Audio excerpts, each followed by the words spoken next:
안녕하세요. 말씀 묵상의 이광재 목사입니다. 요즘 계속해서 하나님의 심판의 메시지가 우리의 삶을 두드리고 있습니다. 우리 삶 속에서 아직도 하나님 말씀 가운데 순종하지 못하는 것이 있다면 돌이키라고 하나님께서 말씀하고 계십니다. 오늘 말씀은 또 그 깊이가 점점 깊어지고 있습니다. 참으로 감당하기 어려운 이 심판의 이 메시지 속에 두 가지 사실을 깨닫게 됩니다. 하나는 이런 무서운 심판의 형벌, 어쩌면 우리의 죽음 이후에 이 심판의 지옥의 형벌인 이거에 비교되지 않을 정도의 무서운 형벌이겠구나라는 생각이 들고요. 그러한 형벌 속에서 구원받은 하나님의 백성이라는 것에 대해서 감사하는 시간을 갖게 되는 것이고요. 또 하나는 주변에 아직도 예수 그리스도를 못 믿지 못하는 이러한 힘들고 어려운 시기에 있는 또 하나님의 이러한 저주 가운데 감당할 수 없는 일들이 닥치기 전에 우리가 빨리 복음을 전해서 많은 사람들이 하나님의 복음 가운데 구원받는 그런 일들이 일어났으면 좋겠다라는 마음을 갖습니다. 우리의 혼돈은요, 우리의 어려움은 주님께서 우리와 함께 하시지 않는다는 것 아닙니까? 오늘 말씀을 통해서 다시 한번 그 부분을 확인하였으면 합니다. 제가 말씀을 읽기 전에 기도하고 시작하도록 하겠습니다. 하나님 아버지 감사합니다. 오늘도 하나님의 말씀 앞에 저희들이 겸손하게 그 말씀을 듣습니다. 성령님 조명하여 주시옵시고 이 말씀을 통해서 우리의 삶이 더욱더 개혁되어지게 하여 주시옵시고 더욱더 성숙되어질 수 있도록 성령님 조명하여 주시고 붙들어 주시옵소서.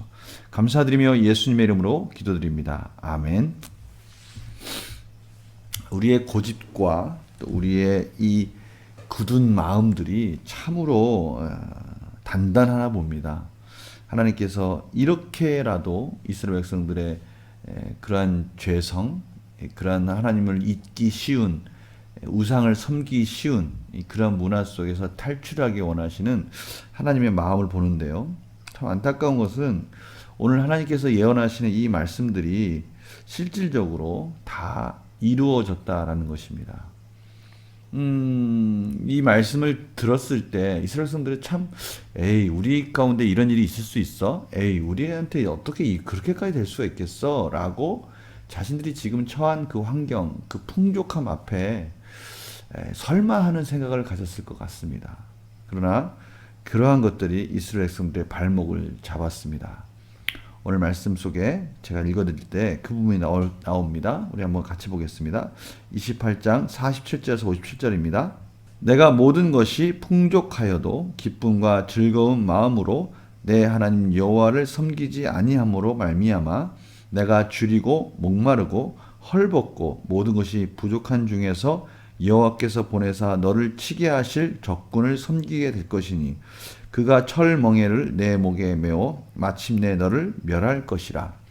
곧 여호와께서 멀리 땅끝에서 한 민족을 독수리가 날아오는 것 같이 너를 치러 오게 하시리니 이는 내가 그 언어를 알지 못하는 민족이요 그 용모가 흉악한 민족이라.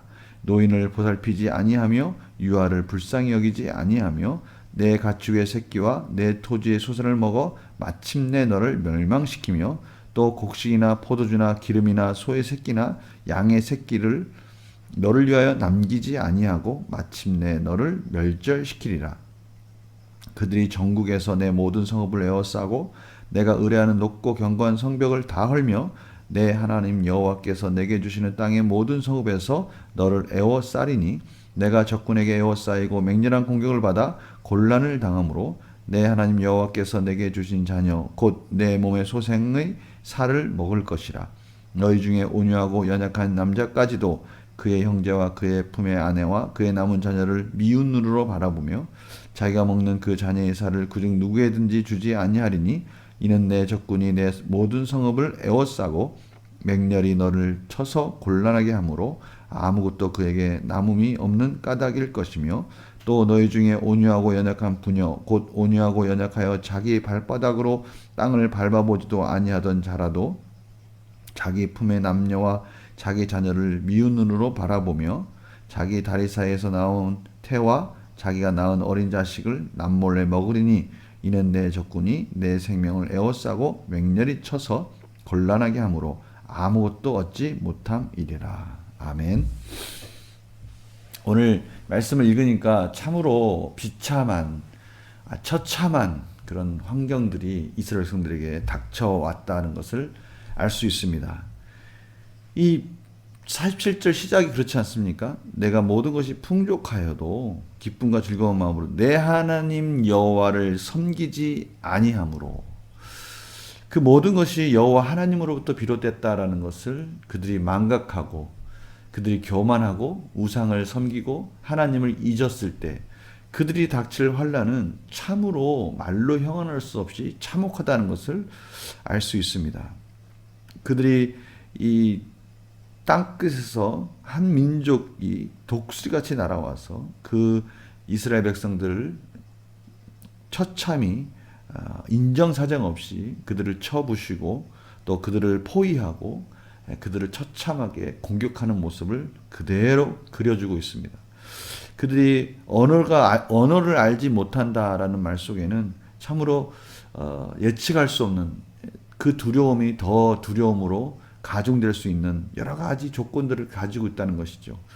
그들은 흉악한 민족이어서요, 노인을 살피지도 않고요, 어린아이들을 불쌍히 여기지도 아니한다고 합니다. 인정사정 없이 이스라엘 백성들을 궁지로 몰고요, 또 모든 소나 양의 새끼 이런 모든 것들을 남기지 않고 다 멸절시키고요, 결국 그 성을 포위하고 공성전에 아주 뛰어난 그런 전술을 가지고 있어서 이스라엘 백성들이 그 성을 탈출할 수 없도록 막고 에워싸고요, 이스라엘 백성들을 공격함으로 이스라엘 백성들은 심지어 자기의 자녀까지도 잡아먹는 그러한 일들이 처참하게 벌어지고 있는 것을 보게 되는 것이죠.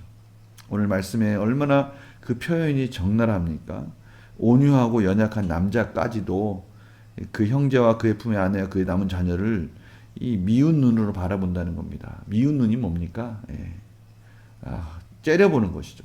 어떻게 하면 내가 살 수 있을까 하고 그들을 가족으로 보는 것이 아니라 이 자기가 살 수 있는 수단으로 본다는 것입니다.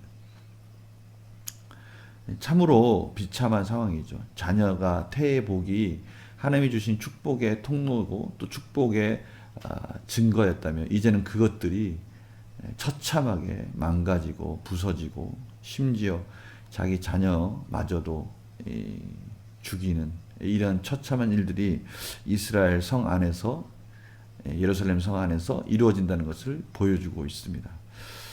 이런 일들이 어떻게 가능할까요?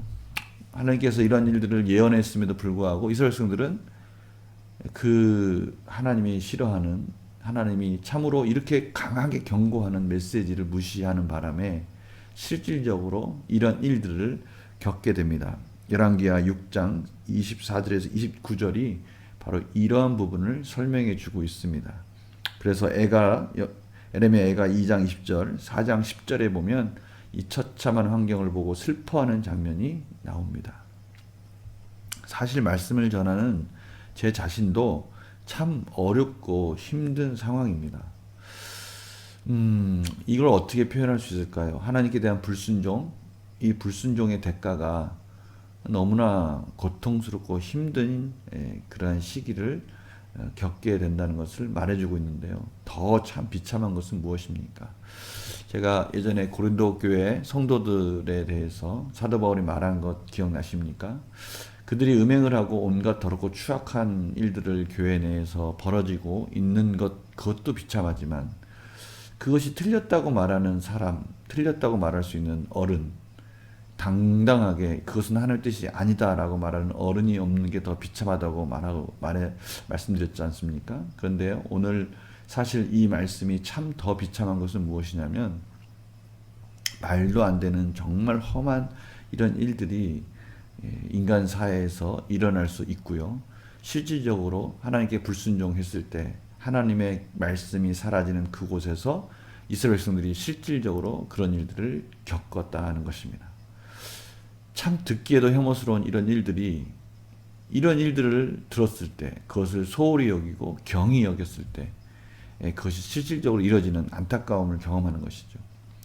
에서가 이 장자의 명분에 대해서 가볍게 여기지 않았습니까? 그가 받은 대가가 얼마나 처참합니까? 장자의 명분을 소홀히 여기는 그 에서의 울부짖음이 오늘 말씀과 유사하지 않습니까? 하나님의 말씀을 소홀히 여겼을 때 그 하나님 말씀이 설마 그럴 수 있어? 라고 했을 때 그 결과에 대한 그 참혹함, 그것을 맞닥뜨렸을 때는 이미 늦은 거죠. 오늘 이 말씀 바로 우리에게 그런 부분을 강조하고 계십니다. 설마 그렇게까지? 아니 우리가 그렇게까지 바닥까지 떨어질 수 있어? 그러나 하나님께 불순종한 하나님의 말씀을 경히 여기는 가볍게 여기는 그러한 사람들에게는 그러한 일들이 곧 닥친다라고 하나님께서 말씀하시는 경고의 메시지인 것입니다. 우리가 하나님 말씀 안에 순종할 때 이런 일들은 상상할 수 없는 이런 일들은 겪지 않게 되겠죠. 그러나 이런 일들을 겪게 되는 많은 사람들을 긍휼히 여기는 마음을 가지고 또한 우리 삶에 이러한 하나님께 대한 불순종한 마음이 있다면 빨리 돌이켜서 더 비참한 상황으로 치닫지 않도록 빨리 돌이키는 역사가 우리 가운데 있기를 간절히 소망합니다. 문제를 한번 풀어볼까요? 모세는 하나님을 기쁘게 섬기지 않는 백성이 어떤 결과를 맞는다고 말합니까? 48절입니다. 줄이고 목마르고 헐벗고 모든 것이 부족함 중에 철멍에를 내 목에 메워 마침내 멸망하게 될 것이다. 노예의 신분으로 다시 전락해 버린다 라고 그렇게 말씀하고 있습니다. 모세는 이스라엘이 곤란을 당해 어떤 지경까지 이를 것이라고 말합니까? 53절이죠. 적군들에게 애워싸인다. 이 애워싸인다라는 이 말을 계속해서 반복해서 하고 있는데요. 왜 이런 말을 자꾸 반복할까요? 그렇습니다. 이스라엘은 그 높은 그 바위산 위에 누구도 공격할 수 없고 누구도 침범할 수 없는 그 예루살렘 성전을 든든히 방어선을 구축하고 있어서 그것이 자랑이었죠. 근데 생각해 보십시오. 그렇게 성을 든든히 지키고 그렇게 방어할 수 있는 그런 능력이 있는들 그것을 포위하고 에워싸이고 그들의 보급로를 차단해 버리니까 그 안에서는 참으로 비참한 일들이 벌어지는 것입니다. 그들의 자랑과 교만이 아무 의미가 없다는 것들을 오늘 말씀하고 계시는 거예요. 하나님이 지켜주시지 않으면 우리가 참으로 안전하다고 하는 것들이 다 소용없다라는 것을 가르쳐 주시는 것이죠. 우리가 버틸 수 있고 우리가 누릴 수 있는 이 모든 것들은 다 하나님의 은혜 안에 가능한 것이죠. 오늘 53절에 바로 그 부분을 말하고 있는 거예요. 에워싸이고 맹렬한 공격을 받아가지고 곤란을 당함으로 자기의 소생의 살을 먹는 일이 벌어진다라고 그 비참한 상황을 설명하고 있습니다. 하나님께서는 왜 이스라엘이 하나님을 섬기지 않을 때 물질적 풍요를 빼앗으십니까? 하나님께서 물질적 풍요를 빼앗으신다라는 그것은 의지하는 것들을 그들의 손에서 빼앗음으로 그들이 얼마나 의지했던 것들이 허무한 것인지를 하나님께서는 가르쳐 주기 원하시는 것이죠. 물질 때문에, 명예 때문에, 자기가 가진 어떠한 실력 때문에 교만했다면 그것들이 없어졌을 때 그것들이 허무하게 일순간에 사라지는 순간에 그것들이 자신을 보호해 줄 수 없는 거라는 것을 깨닫게 되는 것입니다. 이것이 하나님께서 가르쳐 주고 싶은 신령한 지혜인 것이죠. 이스라엘 백성들에게는 그것을 끊임없이 가르쳐 주셨어요.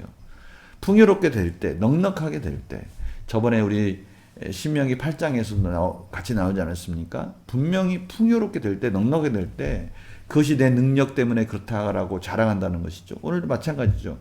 풍성함 앞에서, 그렇게까지 우리가 비참한 상황까지 떨어질 수 있겠어? 이러한 풍성함과 넉넉함이 있는데? 라고 말할 때, 그것이 일순간에 무너지는 순간에, 하나님께서 그것들을 일순간에 빼앗아 가시는 순간에 그런 것들이 현실적인 맞닥뜨림으로 인해서 하나님의 은혜가 없으면 살 수 없는 인간의 연약함을 하나님께서 가르쳐 주시는 것입니다.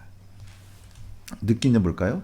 백망덕한 이스라엘이 누리는 것을 철저하게 빼앗으시는 하나님을 보면서 무엇을 느낍니까? 하나님께서는 그것을 깨닫게 하시기 위해서 철저하게 빼앗으십니다. 철저하게 밑바닥까지 떨어뜨려서 하나님의 은혜가 없으면 살 수 없고 예수 그리스도의 십자가의 은혜가 없으면 살 수 없고 예수 그리스도의 십자가로 말미암아 우리의 죄 사함의 은혜가 없으면 살 수 없다는 것을 가르쳐 주시는 것이죠. 우리는 이러한 상황들을 보면서 우리 자신의 오늘의 삶에 내가 의지하고 있는 것이 무엇인가? 지금 내가 누리고 있는 이 풍요로움, 내가 가지고 있는 나의 모든 것들, 심지어 나의 이 기질들, 온유함, 또 내가 누구도 갖지 못한 그러한 긍정적인 마음을 가지고 있다? 그것들 아무 소용없어요.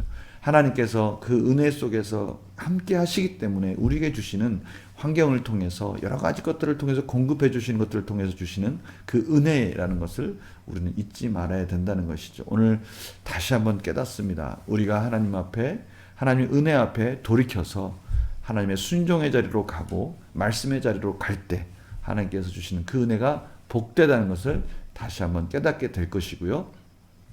혹시 하나님과 이런 관계 속에서 아직도 돌이키지 못하고 있는 것이 있다면 오늘 이 무서운 저주의 말씀을 통해서 다시 한번 깨닫는 은혜를 달라고 하나님께 기도하기를 간절히 소망합니다.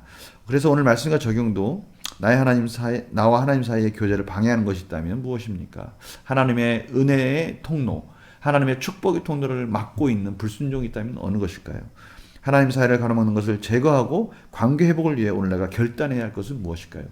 지금 계속해서 2, 3일 동안 하나님께서 결단하라고 하십니다. 하나님의 관계를 막고 있는 불순종의 그런 여러 가지 악습들, 우리의 습관들, 이런 모든 것들을 제거하고 하나님의 관계를 회복하고 축복의 통로를 활짝 열어주시는 하나님의 은혜를 바라보라고 하십니다. 우리가 이 말씀 가운데 아멘하고 순종하는 우리 성도님들이 되시기를 간절히 소망합니다. 기도하겠습니다. 하나님, 참으로 힘든 여러 가지 말들을 들으며 말씀들을 보면서 이것이 어떻게 가능할까 한데 정말 가능한 일들이 벌어졌던 이스라엘의 역사를 보며 우리가 교만하지 말고 더욱더 하나님 앞에 겸손하게 순종한 자로 세워질 수 있도록 오늘 말씀을 귀 기울이게 하여 주시옵시고 다시 한번 결단할 수 있는 마음을 허락하여 주시옵소서. 감사드리며 예수님의 이름으로 기도드립니다. 아멘. 오늘 금요기도에 있습니다. 오늘 금요기도에는 시편 23편입니다. 여호와는 나의 목자시니 내가 부족함이 없으리로다. 오늘 시편 23편을 통해서 또 풍족하게 우리를 인도해 주신 하나님을 경험하고 하나님께 부르짖는 그런 귀한 시간도 됐으면 합니다. 내일 또 뵙겠습니다. 안녕히 계세요.